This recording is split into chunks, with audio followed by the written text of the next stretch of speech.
mitral valve prolapse, and that is the exact thing which we are going to do.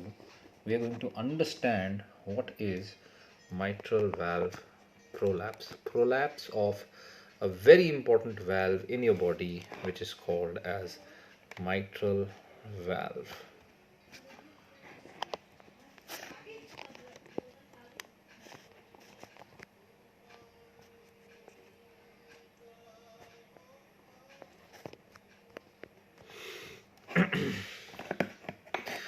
So let's start.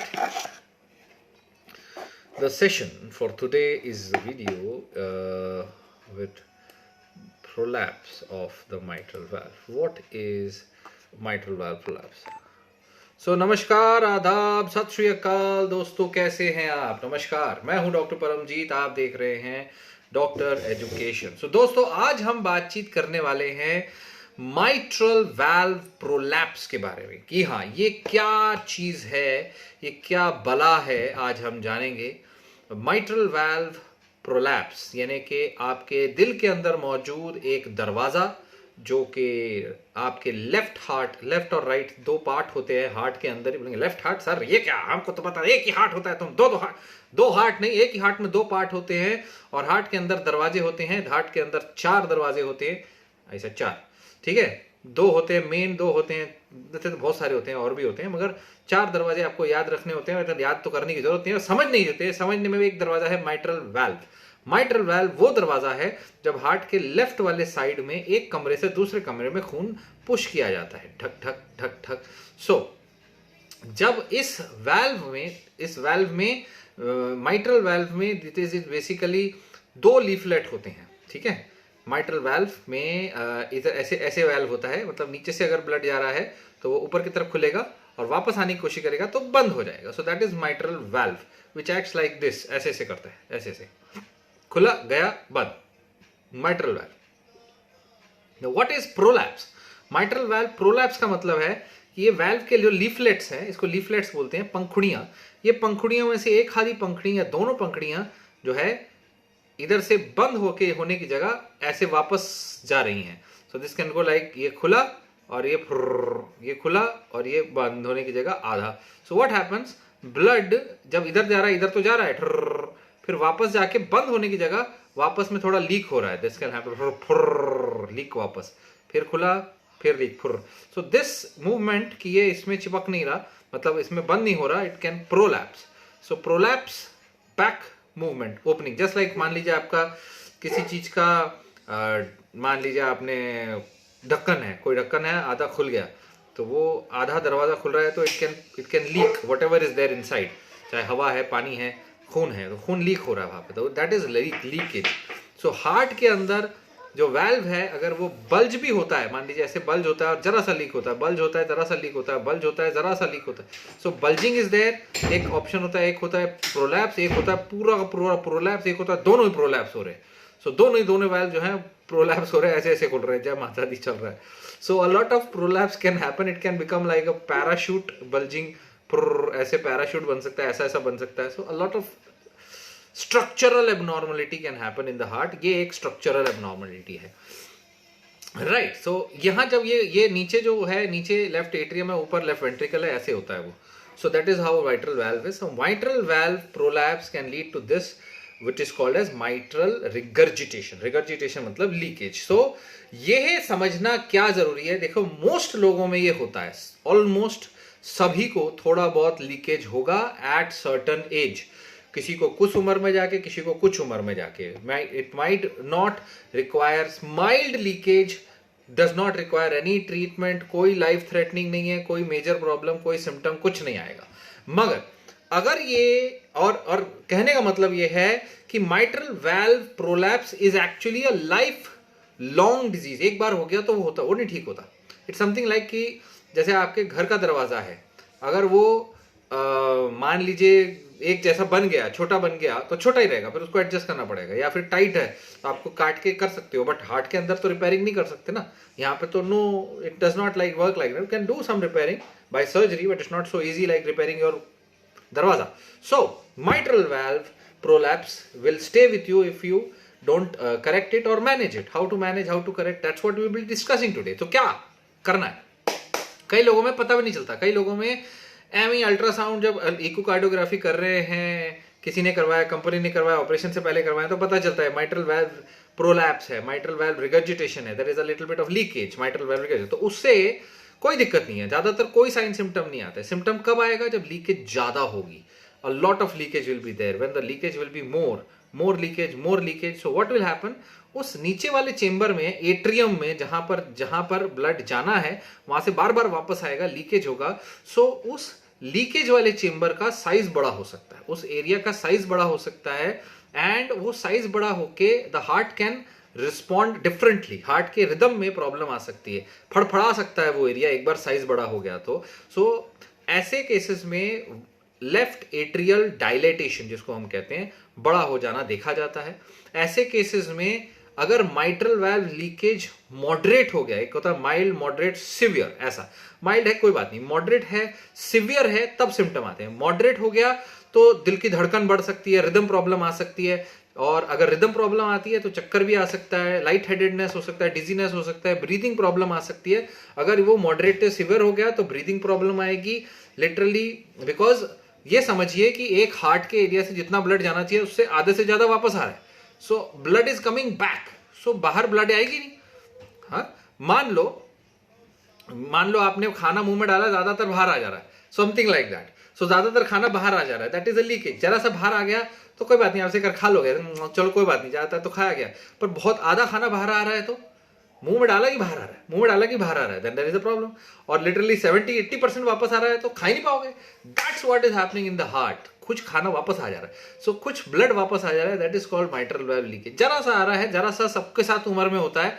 जैसे एक उम्र के बाद, जैसे बच्चे खाना, बट एक उम्र के बाद आपका भी कंट्रोल उतना कम हो जाएगा, 60-70-80 साल की उम्र में। वैसे ही एक उम्र के बाद वाल्व्स की इतनी ताकत नहीं होती, तो थोड़ा बहुत leakage is fine, it happens to everybody. But moderate, severe leakage problem that can cause fatigue, that can cause breathing problem, heart के enlargement and rhythm problem.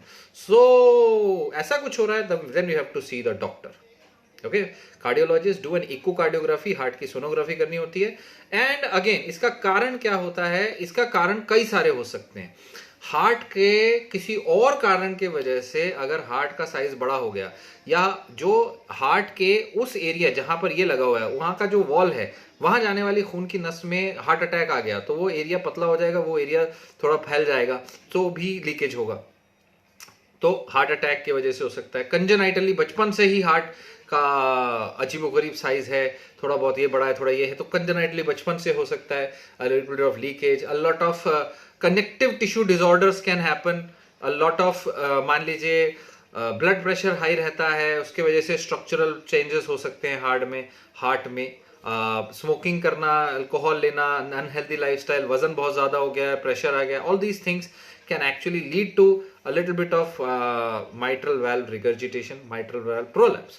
So mitral valve prolapse, lifestyle, congenital और connective tissue, और बाकी कुछ congenital Barlow syndrome, floppy valve syndrome, maxomatous mitral valve disease, बहुत सारी ऐसी बीमारियां हैं।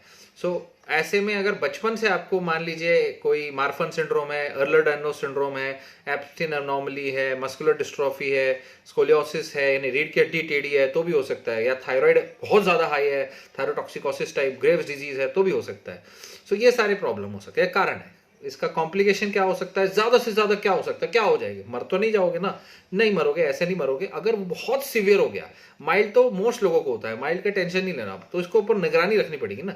सीवियर तो नहीं हो रहा, निगरानी के लिए क्या करोगे? रेगुलरली अल्ट्रासाउंड करोगे, ultrasound of the heart, which is called echocardiography. So echocardiography has to be done regularly, meaning every 6 months और 1 ईयर। 1 ईयर में कर लो, 2 साल में कर लो, अगर प्रॉब्लम पकड़ में आया तो, बट करो तो सही। अगर ज्यादा है, मॉडरेट है, तो 6 मंथ्स में कर लो, माइल्ड है 2 साल में कर लेना, नहीं कुछ है तो फिर भी करना पड़ता है ना, रेगुलर हेल्थ चेकअप तो करना पड़ता है। सो प्रॉब्लम्स क्या आ सकती है? जैसे मैंने कहा, rhythm problem, that can happen, regurgitation severe हो सकता है, और हार्ट का एनलार्जमेंट हो सकता है। So that is what it is. और अल्टीमेटली इसका तो अगर आपको जानना है कि आपको है कि नहीं है, तो डायग्नोसिस करने का एक ही तरीका है, विच is called echocardiography, ultrasound of the heart, and sometimes stethoscope से भी हम सुन सकते हैं। The leakage makes a sound, वो साउंड सुन सकते हैं हम। सो स्टेथोस्कोप से हम साउंड सुन सकते हैं लीकेज अगर कर रहा है तो, और else there is only one way, through ultrasound echocardiography. तो हार्ट के अंदर अगर मरमर आ रहा है स्टेथोस्कोप पे, डॉक्टर साहब अगर आप देख रहे हैं तो आप उन पेशेंट का इकोकार्डियोग्राफी जरूर कराएं, फिजियो अपने कार्डियोलॉजिस्ट के पास भेजें इकोकार्डियोग्राफी। और चेस्ट एक्सरे में भी हार्ट एनलार्जमेंट दिख सकता है, ईसीजी में थोड़े साइंस दिख सकते हैं। Stress test, when you do stress test, या कई बार ऐसे पेशेंट्स का स्ट्रेस टेस्ट या एंजियोग्राफी भी करके देखनी होती है, और एसोसिएटेड बीमारियां तो नहीं है, so that is also there. Ultimate चीज, ऐसे पेशेंट्स को क्या दवाइयां लेना है। तो ऐसे पेशेंट्स को हार्ट रेट और हार्ट ब्लड प्रेशर कंट्रोल किया जाता है, because there is a leakage can lead to सांस फूलना। ऐसे पेशेंट्स को फिर दिल की धड़कन कम करने वाली दवा, बीटा ब्लॉकर्स, या पेशाब ज्यादा आने वाली दवा, हार्ट के रिदम ठीक करने वाली दवा, खून पतला करने वाली दवा, ऐसी दवाएं देनी पड़ सकती है। तो डायूरेटिक्स देने पड़ सकते हैं, बीटा ब्लॉकर देने पड़ सकते हैं, खून पतला करने की दवा देनी पड़ सकती है। बिकॉज जब एक हिस्सा बड़ा हो जाएगा तो वो हिस्से के अंदर खून ज्यादा देर रुकता है, कई बार उसमें हिस्सा आड़ा टेढ़ा हो जाता है, ऐसा हिस्सा बन जाता है जहां खून रुका ही होता है, रुका क्लॉट बन जाता है। जॉ क्लॉट बनेगा, ब्रेन में जाएगा, स्ट्रोक, क्लॉट बनेगा, छाती में जाएगा, फेफड़ों में जाएगा, पल्मोनरी एम्बोलिज्म, फट, सीधा पेशेंट मर सकता है। सो दैट्स व्हाई खून पतला करने की दवा चलती है। और बिकॉज ऑफ द लीकेज सांस फूलने लगता है, लंग्स में प्रेशर बढ़ जाता है, बिकॉज बैक प्रेशर कहाँ आएगा, लंग में आएगा। हार्ट में ब्लड कहाँ से आता है, लंग से आता है। सो बैक प्रेशर, जब बैक एक में आएगा, दूसरा हिस्सा बड़ा हो रहा है, वो लंग पे फेंकेगा, सो लंग में प्रेशर बढ़ जाता है, सांस फूलता है, सो डायूरेटिक देना पड़ता है, पेशाब ज्यादा आता है, पानी कम हो जाता है, पानी कम पीना होता है। So these are the management, how you live with the disease, how you live with the problem, right? इसके अलावा अगर ज्यादा हो जाता है, सिवियर है, तो रिपेयर किया जा सकता है सर्जरी से। So mitral valve repair, mitral valve replacement can be done if needed, और there are some other transcatheter mitral valve therapies जिसके बारे में आप अपने डॉक्टर से बात कर सकते हैं कि भाई इसमें और क्या क्या ऑप्शंस हैं, is there any other option which we can do. So that's how it is, mitral valve prolapse. I hope you understood every single thing about the valve, and you should share this video with every single person you know, because आज नहीं तो कल, कल नहीं तो परसों सबको ये प्रॉब्लम होनी है। So thank you so much for watching. This is Dr. Paramjeet.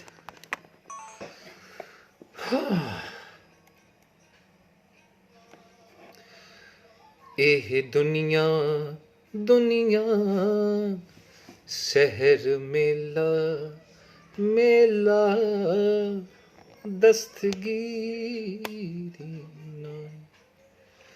So spina bifida पे वीडियो बनाया जाएगा खान साहब, बिल्कुल बनाया जाएगा कभी ना कभी।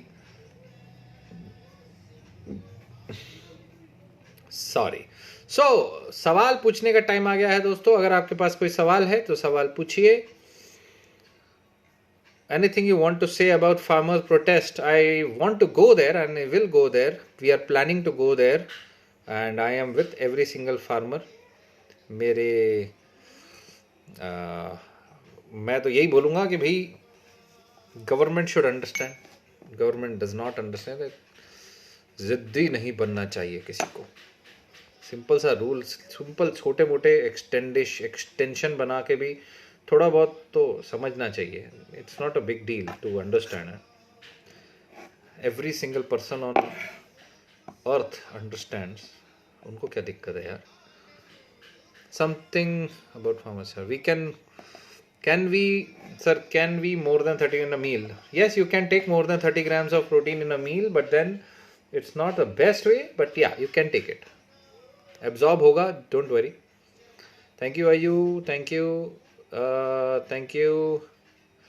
शिन पेन की प्रॉब्लम कैसे ख़त्म करें? Check your bone density, take vitamin D and calcium, neurofibromatosis.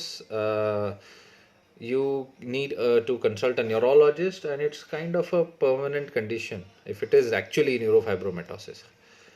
आपने न्यू होम नहीं लिया, मैंने न्यू होम बना लिया। न्यू होम लिया नहीं है, न्यू होम बनाया है,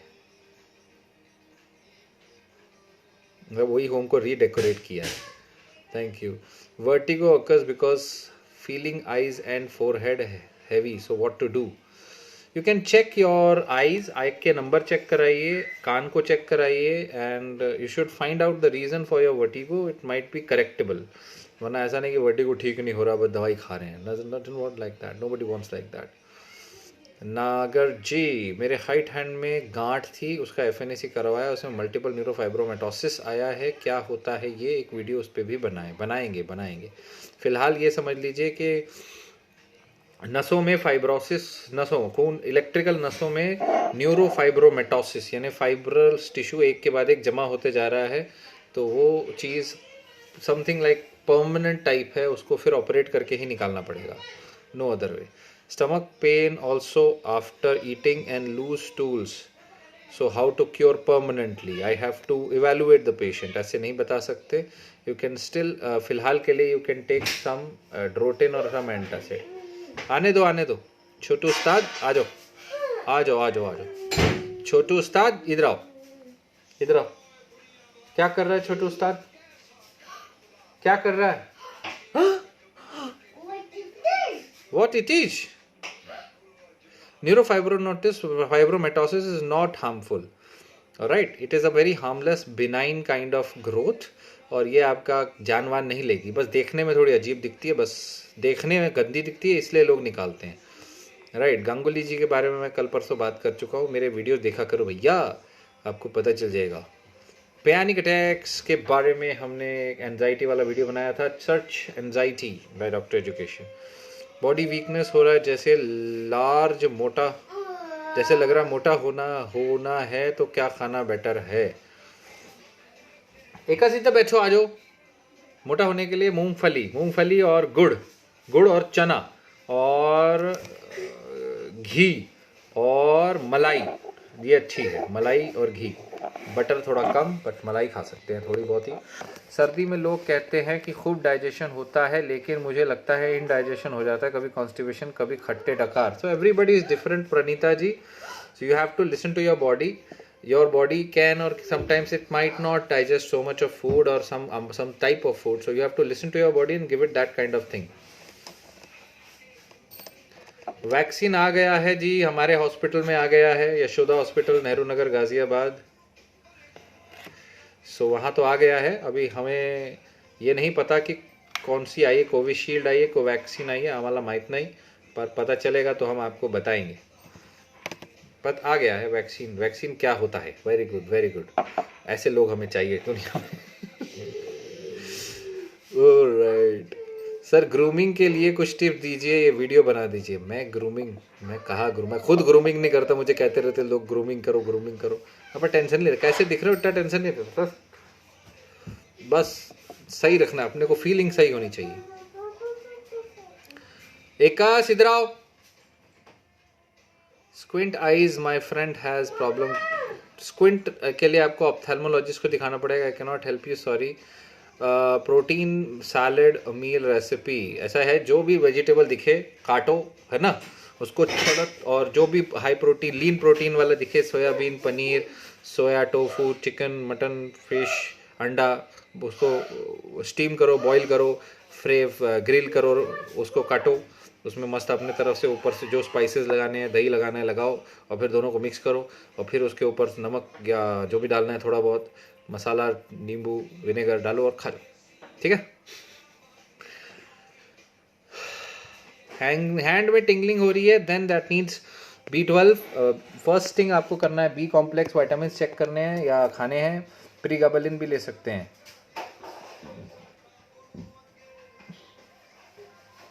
यस, नींद कम लेने से body become stressed, and in a stressed body you can have IBS symptoms, stress, और पेट खराब हो सकता है.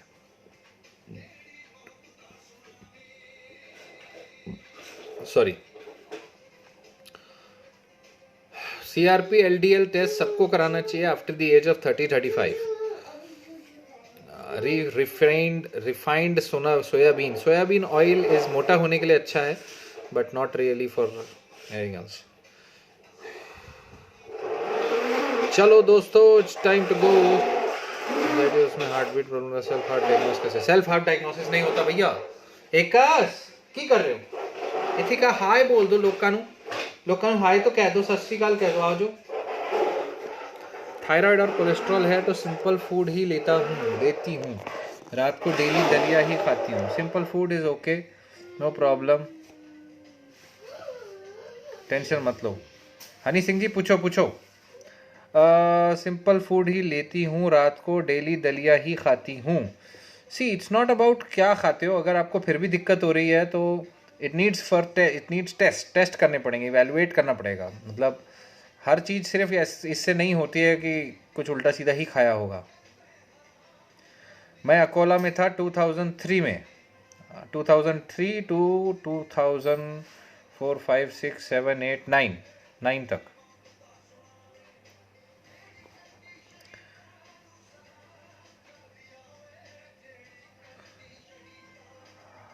हनी सिंह, मल्टीग्रेन आटा खाने का क्या फ़ायदा है? कुछ ज़्यादा ऐसा कोई खतरनाक फ़ायदा नहीं है, सिर्फ थोड़ा फाइबर अच्छा मात्रा में आपके अंदर जाएगा, इंसुलिन स्पाइक थोड़ा कम होगा, शुगर होने के चांसेस थोड़े से कम हो जाएंगे। शुगर होगी तो थोड़ा बहुत और कंट्रोल होगी, but again the quantity matters, quantity बहुत ज़्यादा नहीं लेनी है। Okay, normal heart rate 60 to 100 के बीच में होता है। भाई सारे के सारे बंदे यार, मेरी क्वेश्चन सारा को क्वेश्चन, सर बियर ग्रोथ बहुत घट है और मुस्टैच आ गए। बेटा उम्र कितनी है तुम्हारी, उम्र के हिसाब से समझना पड़ेगा। उम्र तुम्हारी 17 18 19 20 साल की होगी तो समय रखो, समय दो, उसको आ जाएगी। थोड़ा उसमें कंघी घुमाते रहो, ऑयल मसाज करो, है प्रसाद खाते रहो, उसका घी लगाओ वहाँ पे, अच्छी बियर्ड आएगी। देखो फिर हाथ में रह जाता ना, पोंछना नहीं उसे। ओके चलो भाई, it's time to go now. अगली बार, कल परसों। Okay bye.